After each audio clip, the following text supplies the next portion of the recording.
Uh, we will kick off. Okay, so welcome everybody to our third in the series of our Sony Music Get Into series. So we're looking at streaming, analytics, and email marketing today. Last week I was on an amazing session, and I know a few of you were as well. We were looking at the Ministry of Sound and how that collaborates and works within the Sony Music brand. From my point of view, I was on that chairing the session, and I just thought it was amazing to hear the different guest speakers that we had, different stories that we'll be hearing. And today, I'm hoping for the same. Just want to hear different stories about people who are in such an amazing creative brand, how they got there and what they do, really. And then we'll get to the end of the session and we'll have lots of time for questions from you guys, because last time I couldn't get through them all. There were so many. If you haven't already, do scan that QR code, because that will give you access to our survey. So I'm not meant to call it a survey, but it's a sign-up form. Which really just means that if there are any more future events such as this in creative, in these amazing sort of opportunities that we're seeing today, we'll let you know about it first time. So do make sure that you get our emails, guys, in terms of the Pathway program. But if we go to the next slide, Sophie, it's not really about Sophie and I today, but we will introduce ourselves. So I'm Chris. I started the company 6 years ago, I think it is, maybe it's seven now, because I've been saying that for about a year. So 7 years ago. Social enterprise, want to help young people understand all about their options. So I don't care where you end up, if it's gap year like I did and then into uni like I did, or straight into an apprenticeship or via an internship scheme, whatever that might be. It's all about understanding what's out there for you and how you can have an amazing career and amazing life based on, I think, attitude. We'll find out if that's true today, I suppose. And Sophie, do you want to introduce yourself? Yep. So as Chris said, my name's Sophie. I am the marketing exec here at Pathways. I actually went through the Pathway program a few years ago now, and I am working with Pathways as part of my internship. I am at university studying marketing. So yeah, that's a little bit about me. Thanks, Sophie, and you'll be helping us in the Q&A later on. So Sophie went to uni, now she's doing an internship, which is great. Came through the program and now, in employment, which is fantastic. Last week, we had another Pathway alumni who got onto the Sony Music internship scheme as well, Guy. So let's see what we find out today. So let's go to the next slide. How you guys can communicate. So chat box is where it's kicking off and you can put in any comments that you want in the chat box. But if you do want a specific question, please put it in the Q&A box. The panelists, we can all see that, and we'll make sure that we're working through those questions. So as soon as it comes into your head, ask it. And if you do want someone specific to answer it, put their name and we'll ask them, basically, guys. So that's how that's going to work. And if you do want to speak out, pop in the chat box that you want to speak, raise up your hand, and we'll let you speak and ask a question yourself. That's always nice to see as well. Didn't happen last time, but who knows about today. And next slide. Cool. So before we get cracking, let's just launch the poll, if you would do so, please, Sophie, if it's there for you. Let's just launch the poll. If not, I can do it for you if it's not available. There you go. The poll is in progress. Fantastic. So here we go, guys. Just a couple of questions. What is your main reason for joining today? Have you joined a Pathway CTM session before?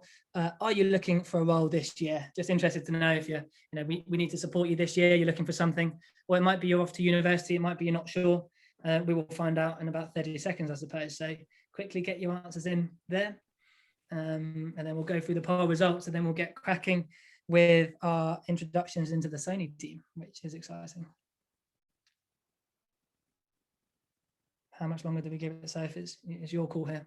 We are on 37 out of 50 so far, so give it a couple more seconds. Everyone's super fast today. And if we draw that to a close, yeah, and share the results. Brilliant. So what's your main reason for joining today? To understand a little bit more about the industry. 69%, which is great that you guys are here to join today. Have you joined a Pathway CTM session before? 55% of you have. I wonder, do put in the chat box if you came to any of the Sony Music sessions before. I just want to see a few yeses to those of you who have. And 45% of you, it's your first time. So welcome, guys. Hey, you're really welcome today. We're going to be here for an hour, by the way. We'll be finishing at 6. Are you looking for a role this year? No, 45%. So potentially you're really proactive, or maybe you've already left school or college. I'm not sure, 36%. And I reckon in a COVID year, there's a lot of people who are thinking that as well. So you're not alone. 36% of you are thinking the same. And 19% of you want to get into the labour market this year. So thanks so much for doing the poll there, guys. If we just get rid of that and move us on. And while we do move that on, Sophie, bear with me. I'm just seeing quite a few yeses in the chat box. Hopefully the panelists can see it too.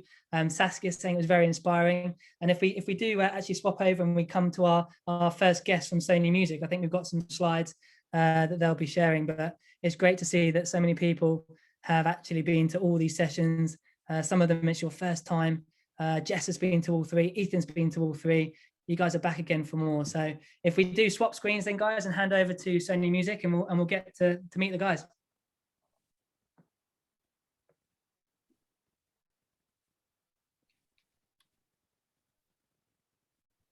Awesome. Yeah, we can see that. The technology will be testing today. We're doing this a couple of times, but that's a perfect start. Well done. There we go.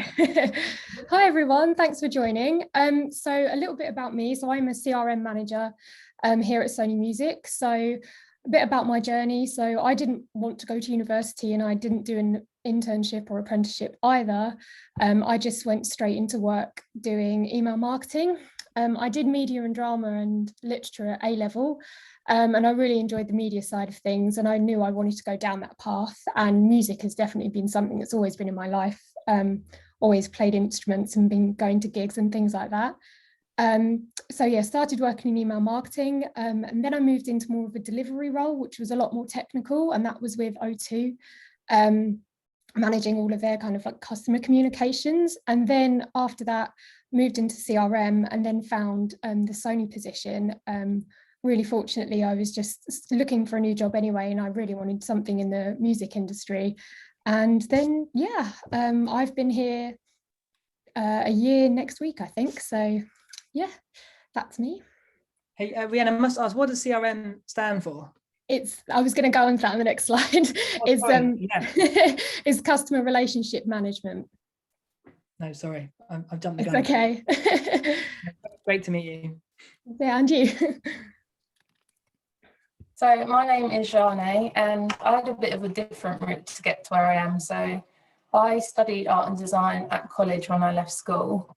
And then I was going to go to university, didn't in the end. I took a year out, went travelling, had the best time in Australia for a year and a bit, came back and then decided I wanted to do sports studies at university, which is obviously really different to art and design. But whereas sports studies was a broad course, so I covered things like nutrition, psychology, coaching, and one of the key things that I actually did was marketing.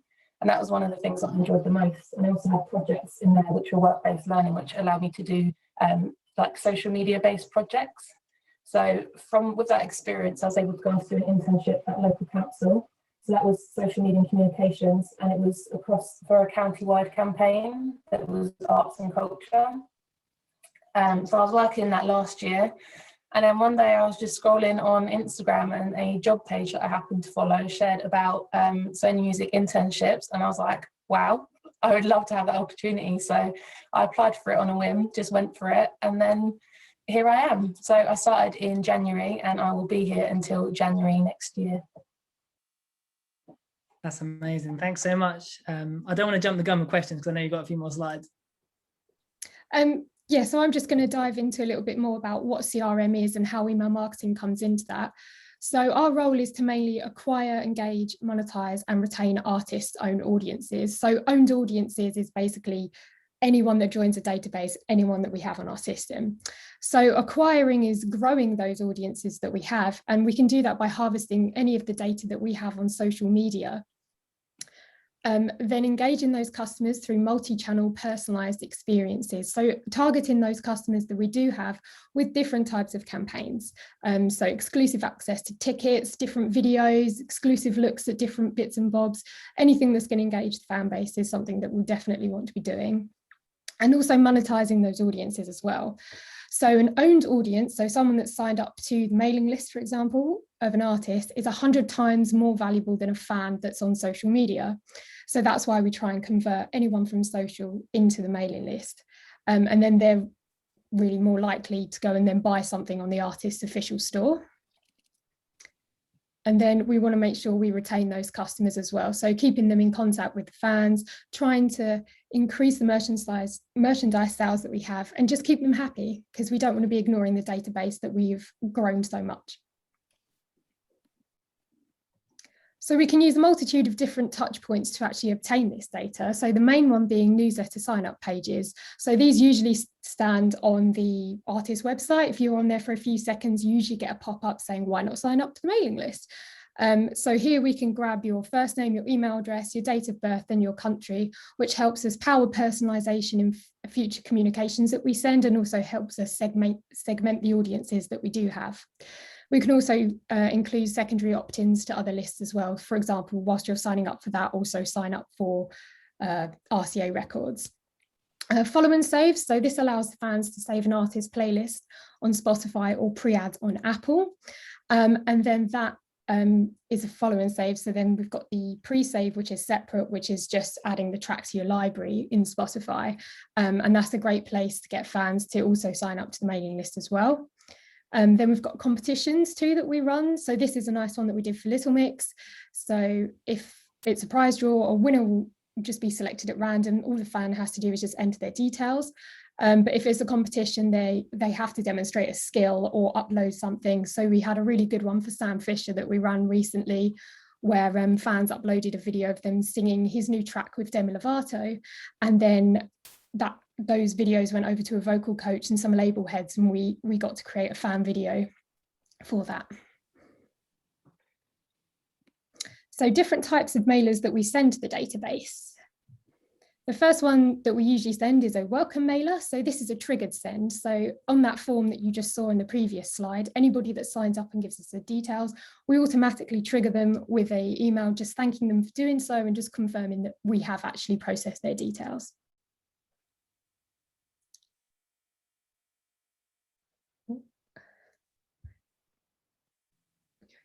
Then we have the birthday mailers, which is one of the reasons that we use the date of birth field in the sign-up form, other than GDPR purposes.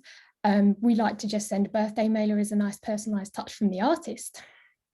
And then the last one, which is the most common one, which is newsletter mailers. So these are the most frequent ones that we send out for the artists. They have the most up-to-date news, anything on tours, imagery, behind the scenes, anything to make the kind of mailing list feel exclusive.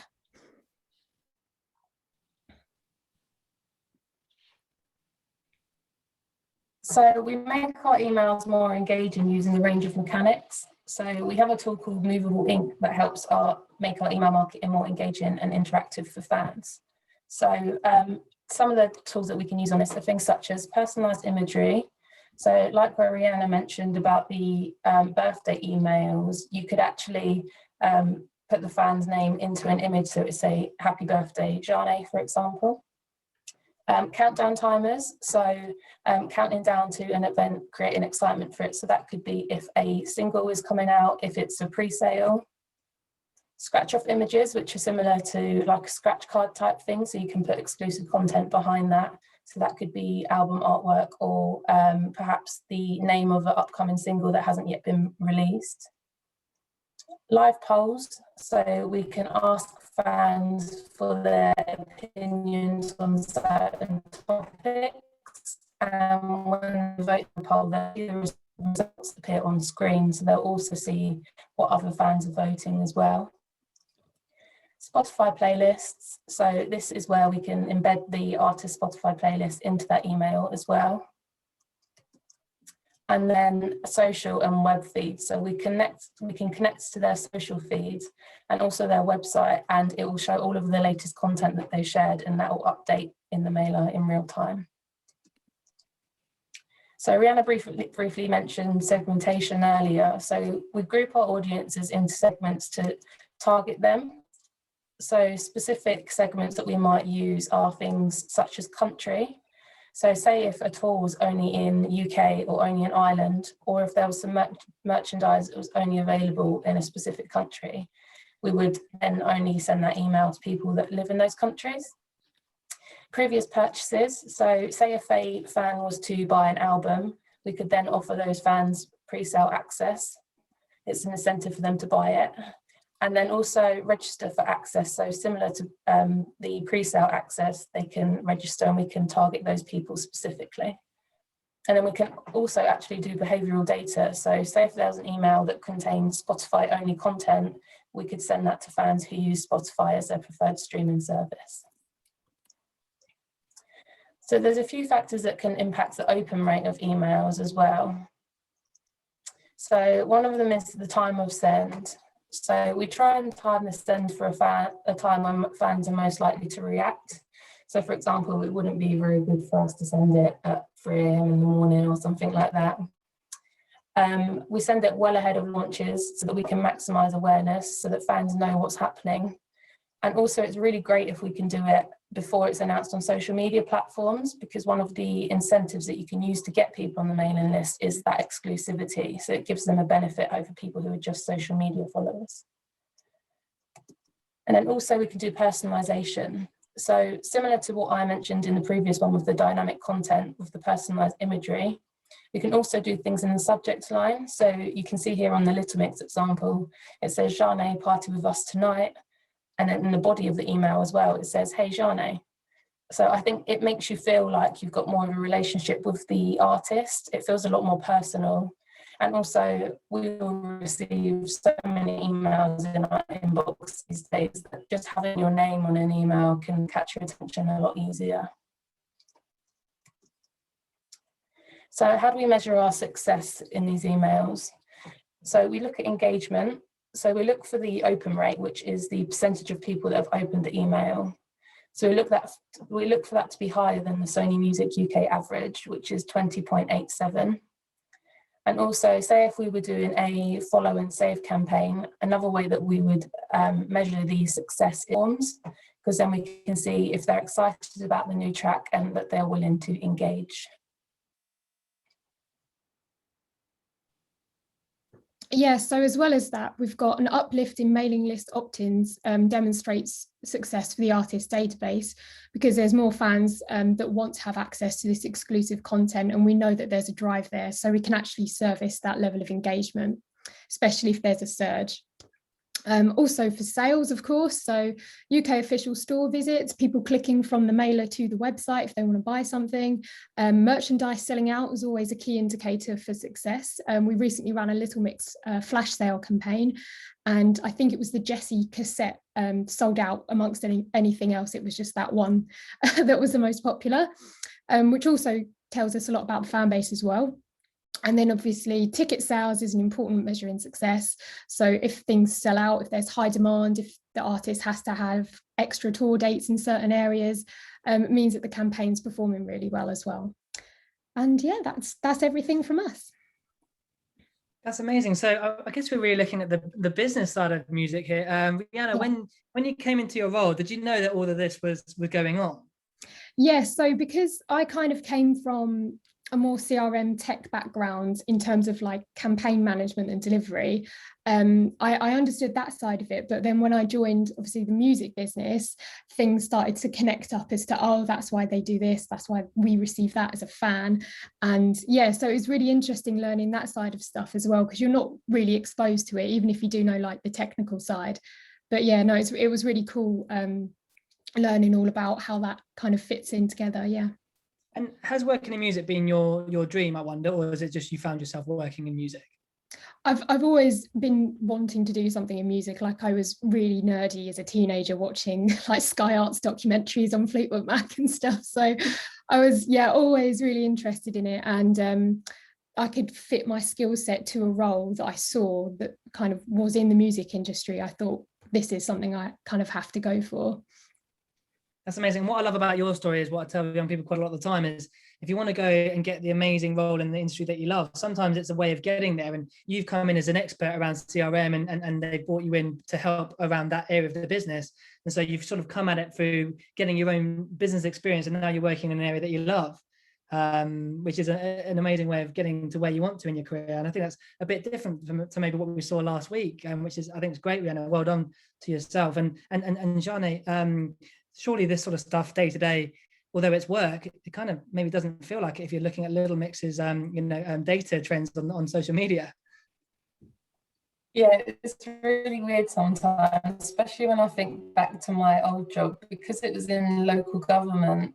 Obviously, it's very different to the music industry, and it's really surreal, kind of being a fan. Like, I never thought I was going to work in the music industry, but that was just because I never did any studies in it, so I just assumed that it wouldn't happen. But I've always loved music, so it's really cool now being on the inside and kind of being someone that helps out like with the success of those artists and sees like the inner workings of like how stuff goes out to the fans. So yeah, I do feel. And what's the best part about your job, would you say? Oh, probably when we get to hear exclusive bits before they're released. So when it's an artist that you really love and you get to hear it before it's out there, that's always a big perk. Yeah, everyone's nodding their heads there. Yeah, definitely. That's amazing. Hey guys, thank you so much for setting the scene there. I've learned so much already. Shall we move on to the next stage? Yep, I think I'm going next. I will share my screen now. Let's go for it. And guys, do make sure to pop your questions in the Q&A box while that's happening, rather than the chat box, just so we can find them. Because there was one in the chat box, but I can't find it, hence my point, I suppose. But yeah, hopefully you put them on the Q&A box. Yeah, over to you, Fran, sorry. Oh, cool. Hi everyone, I'm Fran and I work at Sony Music as Junior Analytics Manager. This is a picture of me 10 years ago. I was at a concert in a really small pub in Italy, and those signs were for the birthday of one of the guys in the band. And as you can see, I was really passionate about music back then. Probably I was a huge fangirl, and I still am. But I didn't see myself working in music because I was like, oh, I cannot really sing, I cannot play any instrument, I cannot really work in radio. So I didn't know what to do when I finished high school. So when I actually finished high school, I ended up studying economics in Italy as my bachelor degree, because it was something that I knew I was going to be good at. In Italy, the bachelor degree is 3 years. And by the second year, I was like, yeah, I don't really want to work in finance, banking, and all those jobs that my friends want. And therefore, I started to look around and see if there was something that I was more interested in. I came across this master's here in London that was about media management. So basically, we're business staff, so something I'm good at, on the media industries, which is something I'm passionate about.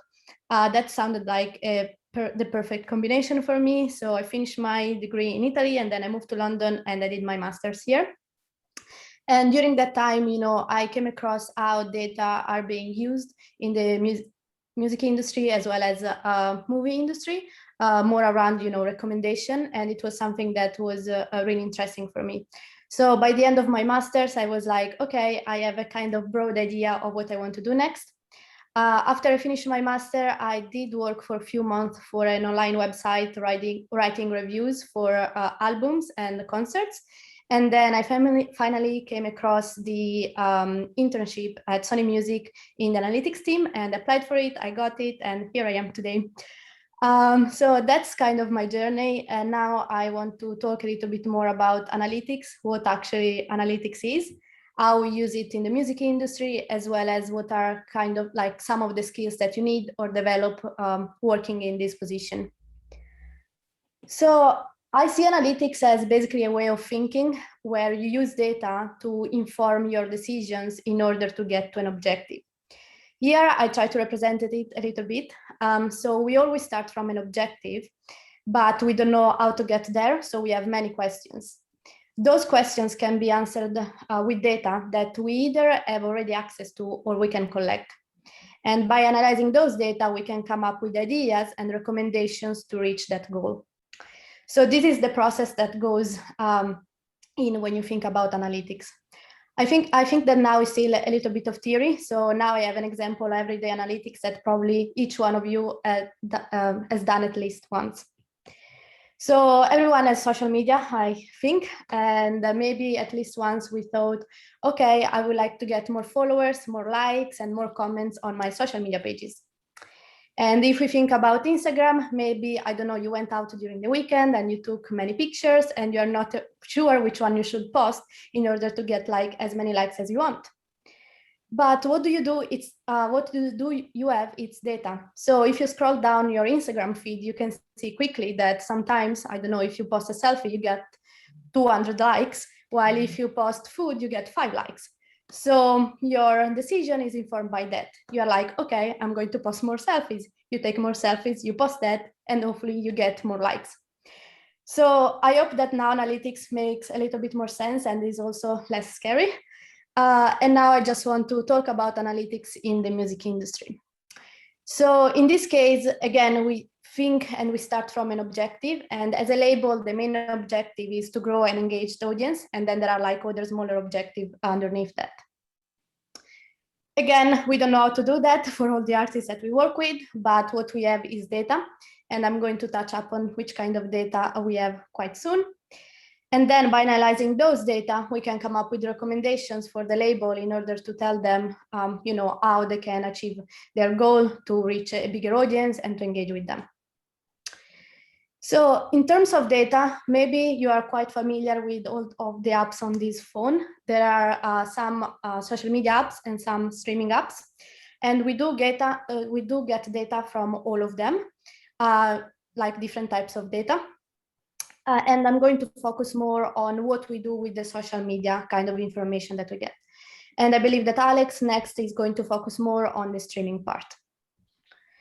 So now that this is out of the way, I just want to give you some examples of questions that I may help the label to answer. So the first one is, what type of content shall we post on Little Mix Instagram in order to engage with the current audience?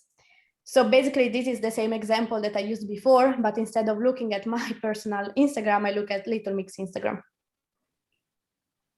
The second kind of question is, in which countries are Calvin Harris fans? Can we think about activations to do there? So from social media, as well as streaming data, we get information about where people are. So if we want, for instance, to engage people in France, we are aware of like how many fans of Calvin Harris are in France, and we can start to think about activations there. The third example is, what is the affinity between Cat Burns and Beast? Shall they collaborate together? So when we get information from social media, we don't get information just about the Sony artists, but we do get information about other accounts as well. And sometimes these accounts are brands. So we can see like how many people follow both, in this example, Cat Burns and Beast. And if that percentage is quite high and relevant, then maybe they should collaborate together. Why? Because both of them will get an advantage of entering in a new audience. The last example that I have is like, how can we optimize content when we post on YouTube? So as you can imagine, as a label, we post a lot of content on YouTube, especially, official music videos.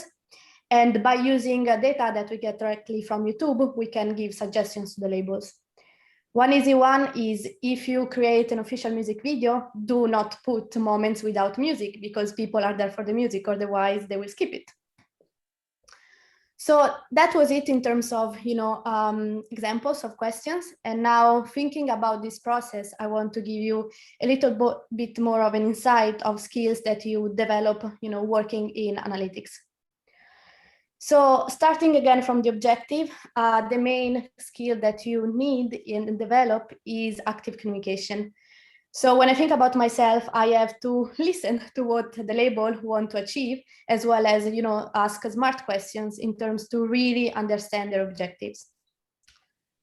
When it comes to the questions that the label have, again, active communication is fundamental, but also being proactive, because sometimes you can come up with your own questions that are still really useful when answered for the label, but that maybe the label didn't think about.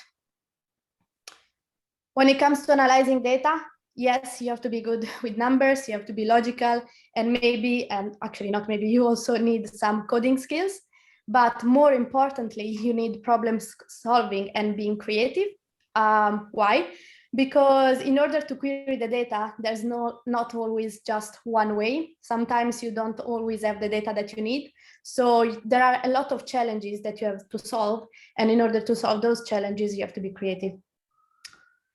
And finally, when it comes to recommendations that you need, like that you deliver to the label, for instance, in my case, you need to be good at public speaking, storytelling, and data visualization, because you can do the best analysis ever, but if you don't deliver it in a good way, it's useless. And then again, we have active communication, because even when you deliver the information, it's still a conversation. The label can come back with other questions. So that was it in terms of analytics. I just want to say that looking back at the last 10 years from that picture, my path probably was not the one in the middle, quite straight. I didn't know where I was going, but all the experiences that I had really helped me for to do anything that I did, and also where I am right now. So yeah, if you take anything also from my presentation, is take an experience to try to understand what works for you and what you like, and then everything eventually it will work out and you will get in a position that you really enjoy. Yeah, that's it from me. That's great, Fran. Thanks so much. Comprehensive, and love the visuals as well. Thank you. I was just wondering, so do you have to, you're talking about social media there and the analytics behind it, do you have to deal with the artist, with the manager, with the agency as well, in terms of who decides what, I suppose? How does that work for people? So basically, we do get data directly from social media and we analyze them, and all the recommendations that we give in terms of my team go to the marketing manager in the labels. And then according to the recommendations that they want to take forward to the artist, then they speak with them or they speak with the manager and so on. Primarily, my role is talking with internal stakeholders, so all the people in the labels. That's amazing, Fran. Thank you so much. So comprehensive. We've got some questions coming in, but we'll get through everyone first and we'll come to questions. Thank you. I'll try and share my screen now.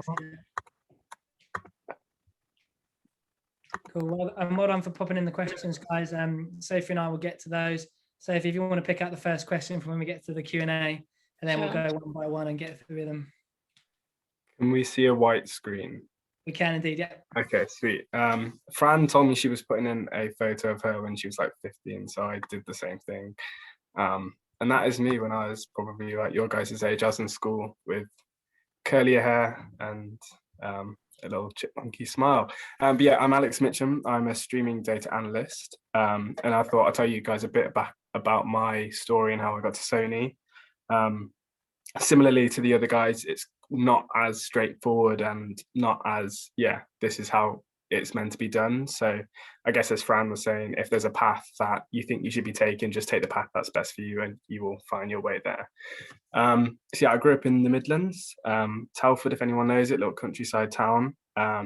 I did okay in my GCSEs, and at the time I was like, okay, I want to go study business and entrepreneurship and that sort of idea. So I took business studies as my A-levels. I was really into Criminal Minds. I don't know if anyone's watched that show, but I was like, oh, I love this. So I studied psychology, and then I needed 2 more, and I was good at maths. So I was like, okay, let me do maths and further maths. And that was kind of my complete thing. At the time, we didn't have, or maybe we did, but I didn't see it, access to this sort of pathway stuff. So this is really impressive to me. So at school, I can remember going to a careers advisor, and I was like, oh, I want to go to university. And the first thing she said to me, she's like, oh, I'm not sure if you're the type of person for university, which at the time I was like, okay, this is dumb. So I left and didn't speak to her again.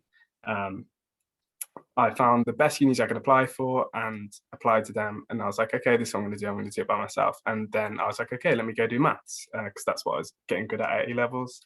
And so I went to London to study just straight mathematics.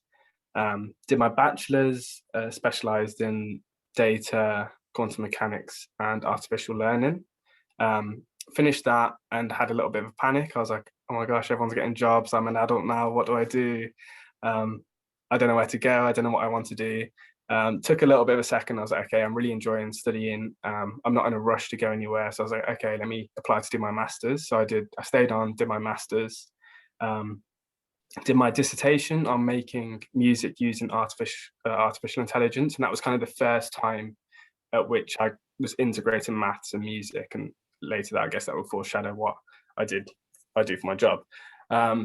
Finished my masters, had another little panic, and was like, oh my gosh, everyone's getting jobs again. What do I do?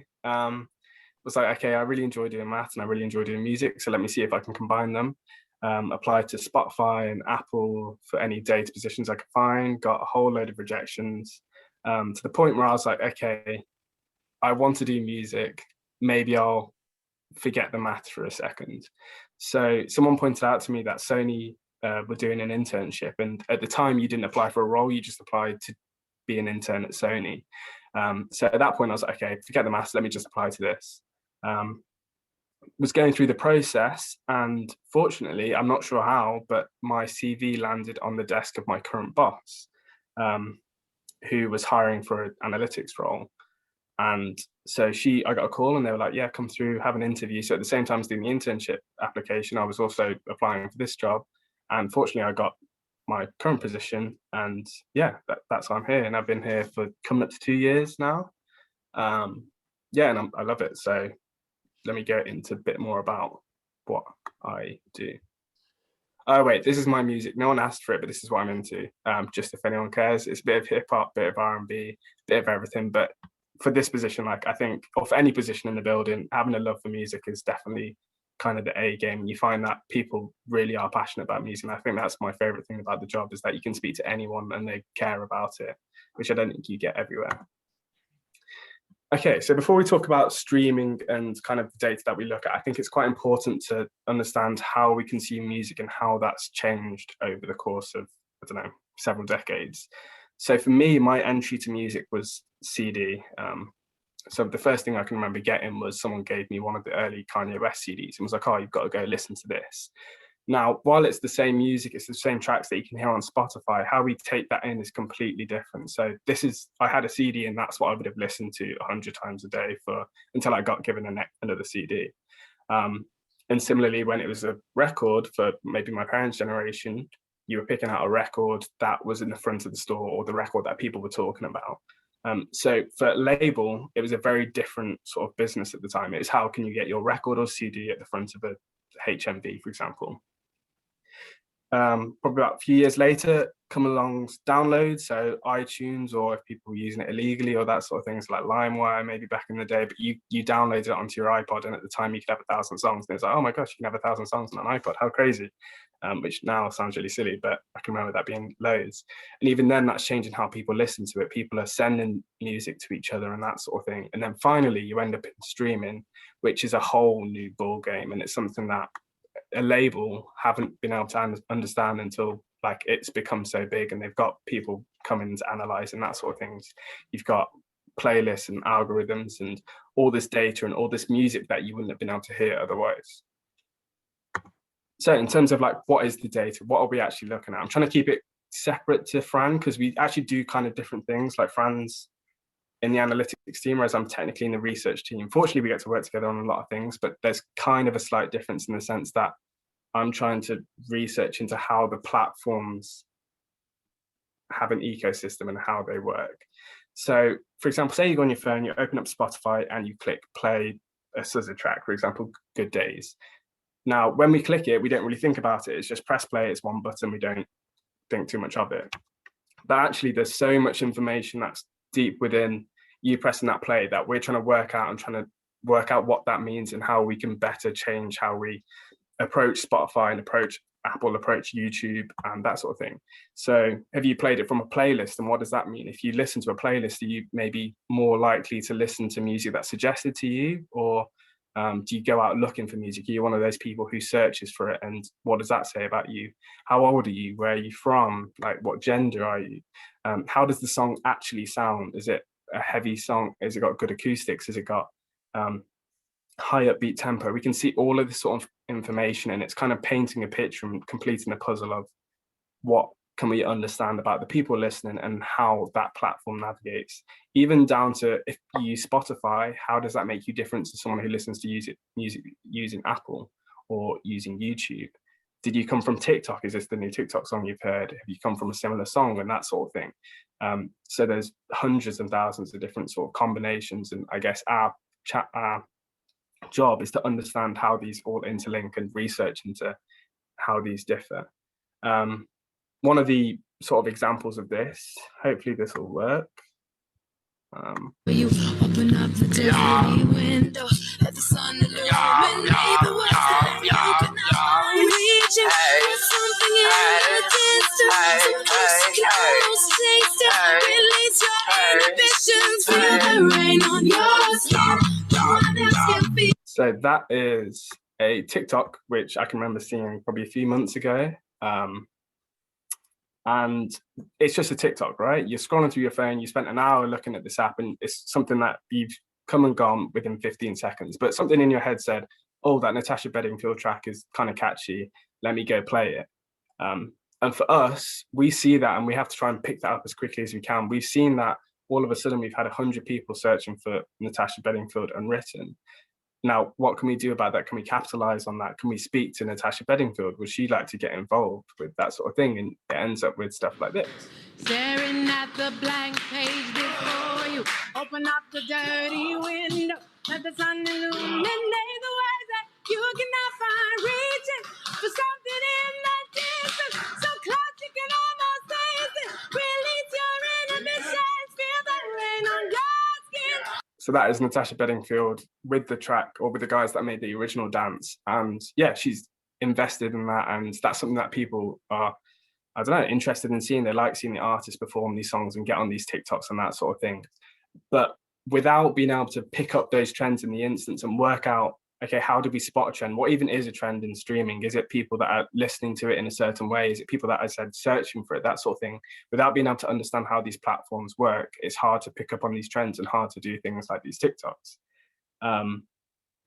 Yes, but there's hundreds and infinite amounts of sort of things that we can look into. This is just one example that I find really interesting, how TikTok now is this platform that allows everyday people to decide what is music. So instead of 20 years or 30 years ago when it was what CDs in the front of the store, we've now got a system of 15-year-olds saying, yeah, I'd like this music, I'm going to put it at the top of the charts, which is crazy.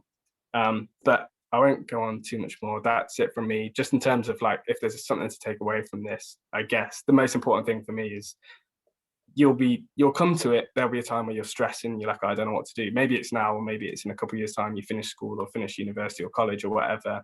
And you will be stressed about what to do, but you will find something that works. At every point I've been stressed, it's worked out in the end. It's just making sure you're true to what you want to do.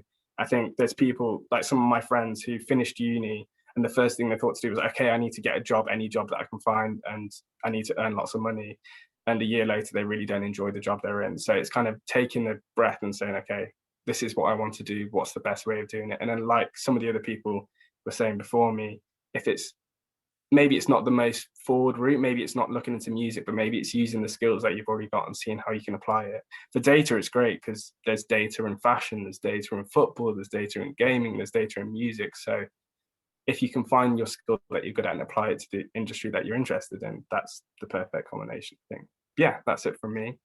And Alex, that was amazing, really great. And how do you feel now that you've nailed maths and music in your career so far? I'm useless at maths now, so I will stay. Like, people ask me all these like mathsy questions, and it's gone from my head. But yeah, I enjoy it. I love the both of them. And the fact that maths has been able to get me in a building where you get to do really fun things and you get to listen to the music early and you get to go to the concerts and the parties and that sort of thing, which I shouldn't say is probably it is the best part of the job for me. Maybe I shouldn't say that. It's the data, obviously. But the fact that it's a skill that's allowed me to do that sort of thing, for me, it's just really valuable. And just one more quick question, Alex. You mentioned the ecosystems of different platforms, and that's what your job does. In the days of records and CDs, I suppose, would your job have existed at Sony Music? Definitely not. That's I guess the kind of beautiful thing about it is that I came in with no music industry experience whatsoever, but because I use Spotify or I use Apple, that almost puts me at a level playing field to all the other people in the label that maybe are also new people to Spotify and Apple because it's a new thing for everybody. So yeah, it definitely wouldn't have existed. It's a whole new game, and I guess the industry changes like every 5 or 10 years. Maybe in 5 years' time, we won't be using Spotify and Apple, and we'll just be listening on TikTok, and it'll be 30-second songs. So it's always changing. It's interesting. No, thank you so much, Alex. And we must get to some questions. Sophie, we've got a few in the Q&A box I can see. Yeah, we've got a few. So I guess going back to Zane and Rihanna, Stuart's asked, how influential is copywriting in email marketing? Oh, good questions. Very, very influential. Tone of voice is something that is, I think, a really big part of effectively communicating to your fan base.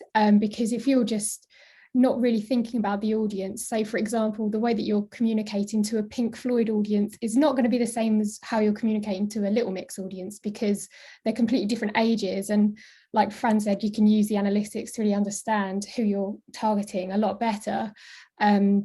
So yeah, we do like consider copywriting quite a lot. Usually our copy does come directly from the labels or directly from the artists themselves. But it's something that we definitely always consider. If I'm not kind of sure on what's been supplied, we can tweak it and stuff to make sure that it's actually flowing a lot better with the kind of vibe of the mailer that we're sending. No, that's great. And actually, Alex, just going back to you really, and it sort of goes out to everyone here, but I was really interested in knowing, like, obviously with there being such a development in social media platforms, and obviously you talked about like how you like track everything and with data, like you're obviously looking at TikToks and things like that, but like if you could all just like maybe summarize like a day in the life maybe of like what your roles sort of entail. I guess it like it's a good thing is that it really depends on the day. Like everything's very quick, and like in the morning you could be put on something that you've never thought you'd be working on. But for me, it'd be stuff like I do a lot of coding, as I think Fran alluded to earlier. That's a lot of the analyst role, is coding different stuff and trying to pull different numbers that best suit what people are looking for. It can be speaking to people and sitting in on meetings. So for us, it's quite important to sit in on the label meetings and work out what they're interested in and what they need for each artist, and each song is kind of different. So maybe it's a song that it's not quite working in a playlist. How can we better understand those playlists? So a lot of different meetings, a lot of coding. I'll call Fran a lot asking for help. That's probably about 50% of my day. Yeah, there's a whole bunch of different stuff. It's really quite exciting, I think. It's really cool that like every day is different then. Like you never go into work being like, oh, I'm going to do this today, because something's always popping up, which is great. Should we ask any more questions? Yeah, I'll pop in. I think another one for Zane and Rihanna. So from Ethan, he's asked a couple. What do you find more effective, paid or organic digital traction? And when is the best time to release the email? Ooh, so in terms of kind of, oh, sorry, Jana, go on. Sorry. I was just going to answer the best time one. So it's really difficult to say with that, because it depends a lot on the artist and the audience. So if you looked across different ones, you'd probably find that there were different send times that were the best, but you would definitely find that you don't really want to do ones too early in the morning or too late at night when people aren't looking at their emails anymore. But yeah, it's hard to pinpoint a specific time, because obviously everyone's so different and all audiences have such different habits that you couldn't really say a particular time for all of them. Yeah, and just on the paid versus organic, it kind of depends on what you're kind of considering as variables. But if you're looking at it as to organic search, so I work with the website team quite a lot to get traction built for how many people are visiting the artist's websites. And usually the best way to do that is if they either Google it themselves and the organic kind of numbers can grow from that point, or if we send out a link through the mailer to the artist's website to get tour tickets, and it goes via a news section as well. That they're really beneficial numbers for us when we're looking at success. Amazing, thanks. And Sophie, back to you. Yeah, I've actually just seen one which popped up in the chat box, actually, and it was from Jess, and it's talking about how, like, what advice would you give to someone to make them stand out when applying for a role? This is talking about obviously about marketing, but I guess it could go for any role sort of at Sony. What would you suggest? Because obviously you working for such a big global brand, you must get so many applications. So what would be a piece of advice you'd give? Should we go with Fran for that one? Yeah, that's fine. I think, as like Alex mentioned before, everyone in the building is really passionate about music. So even like in your CV or like your application letter, whatever you like end up doing for that is like really make sure that your passion for music like stands out. And that can be, I don't know, with some jobs that you have done before, or even like some experience at uni, or even during high school and so on. I guess, yeah, that's the main part, especially when you look for an entry position. Yeah, just showing that you're really passionate about music really stands out in the application for, yeah, Sony Music. No, that's great. Thanks so much. And just, I'll open this to the floor actually, maybe a couple of examples. So from Saskia, music has become more mood-based. Do you find that fans are more likely to buy in after having an experience? So after an experience, fans are more likely to buy into what you guys are wanting them to buy, I suppose. Is that experience TikTok, or I guess what's happened now that you can't do physical events, and how's that impacted you? I can answer in terms of, I think definitely in terms of TikTok. For me, the idea of linking like a song to something visual is stronger than I think people recognize. I think it's easy to hear a song and not think too much about it. It might come up on your daily mix or whatever, and you're like, okay, that's boring. But as soon as you see 15 seconds of something really cool happening on the screen, and you've heard that 3 or 4 times, it kind of changes how you listen to it. And I think that's really important. And that is something that, I mean, it's always been a thing. It's been the same with movies. Maybe it's a soundtrack, and once you hear the soundtrack, you get that little like, oh, I remember feeling like that at that certain time, which is associated with you watching the movie. So in terms of like TikTok, I think it's a similar sort of thing, and it's definitely really important to have that context around music. And Alex, I'm just going to pick up on your point there, because I saw an example. Liam Payne, I think, did some stuff on TikTok with one of the main, a couple of influencers. I think the main young lady, I'm showing my age maybe here, but and so he teamed up with her, I think, to try and get a new audience for him, and he ends up selling out loads of online tickets for his online performances. Is that right? Is that something that happened, and that's common in your industry?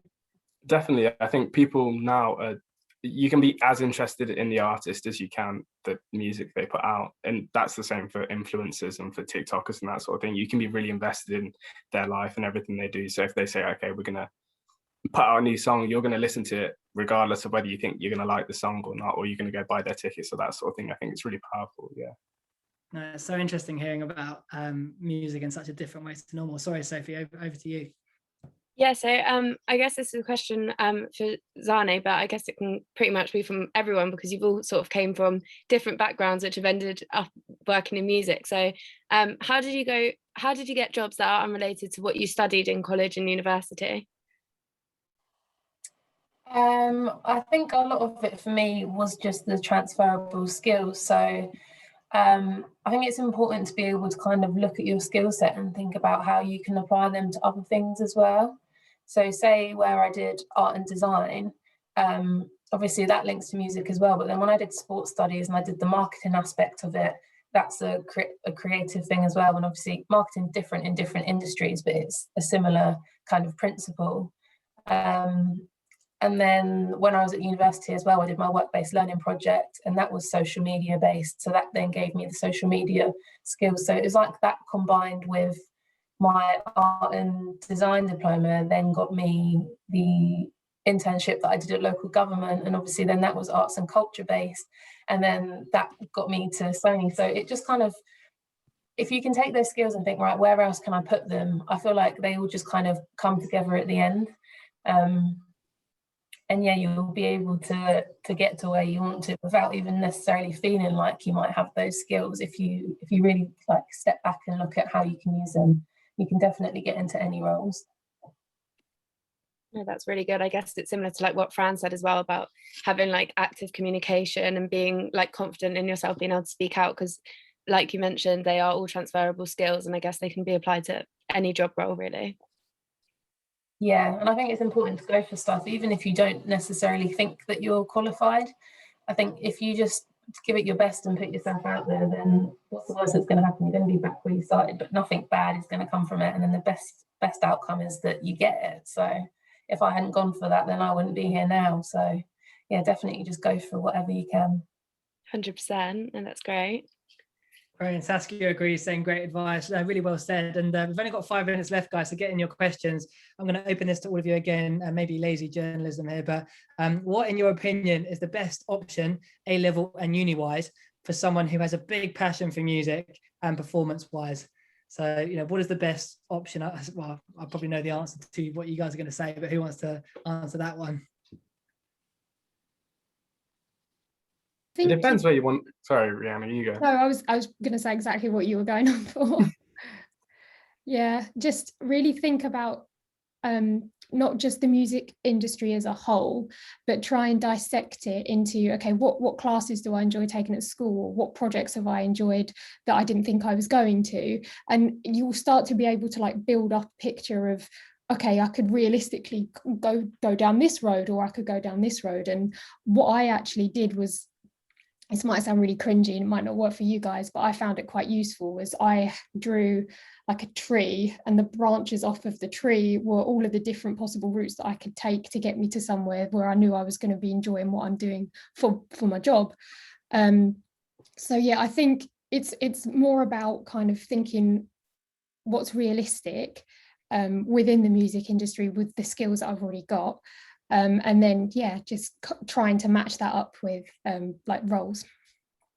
Yeah, 100. I really agree with that. And also, you don't know, it sounds really dumb, but you don't know what you're going to want to do in 2 years' time. You might go to university and have a completely different mindset to when you came in. So as long as you're doing something that you think is useful and something that you enjoy right now, that's kind of the most important bit. And in terms of the music industry, there's hundreds of different positions in the building. I'm still learning about different teams that I never knew existed that do really specific things. So I wouldn't think it as some sort of movie record label where everyone, I don't know, talks to the artist and sings all the songs. I don't know what people expect, but there's so much in the music industry that, yeah, just pick something that you enjoy and work out how you can apply it. I love that. And Alex, to be fair, you got a good example because you knew you loved music and maths. I just think the message I'm getting from all you guys is, follow your passion, go down the route that means something to you, and you'll find your way, whether it's going into CRM management and then finding your way into something that you're really passionate about, by going and being the best and being really good at what you're good at, you're going to find doors open, I suppose. Whereas I guess I did sport science and I did love sport the whole time of my life. And it's not like I'm going to go and get that job at Adidas or Nike straight away. Maybe I'm going to find my way into that, which obviously I didn't, but that might be one example. But I just want to bring in to Fran and Shanae just around the Sony Music internship program, because Fran, I think you've graduated from it, and Shanae, you've just begun it really. There's been a few questions which Heather's been answering in the Q&A boxes, but it opens in January. It's 12 months. I guess, Fran, Shanae, why should young people look to that? Fran, what would you say your experience was like? I think it was really, really good, because over those months, I get the opportunity to meet people in different departments and really learn what is going on in a music label. As well, I think the best part is you're part of a group of interns, so you're not there alone, and you find out that you, yes, have a lot of friends, but also you will learn from one another, which for me was the best part. I mean, all the senior people, yes, they're inspiring, but the most inspiring part actually are the other people around you that are at the same level, because you bring a new kind of point of view to the industry. So that's what I enjoyed the most. Thank you. Shana, do you want to just comment on that? Because you're new to the game, aren't you, at the moment still? Yes, I would definitely agree about the fact that you've got the other interns amongst you. It's really nice to kind of have people that are in the same boat, and everyone's got such different skill sets. I feel like I personally look at a lot of the other interns and think, wow, what you do is amazing, because obviously we all admire what each other can do. But it's just an amazing experience. I feel like a lot of internships, there's that idea that it's you're making the teas and coffees and you're kind of doing the jobs that no one else wants to do. But at Sony, it's not like that at all. You're as important part of the team as anyone else in the team is. You get the same responsibilities. And not only that, but you also get so there's like the learning and development program, and you get to do so many workshops throughout the year. You get to have spotlight Q&A sessions of people in the business. It's a great opportunity for marketing.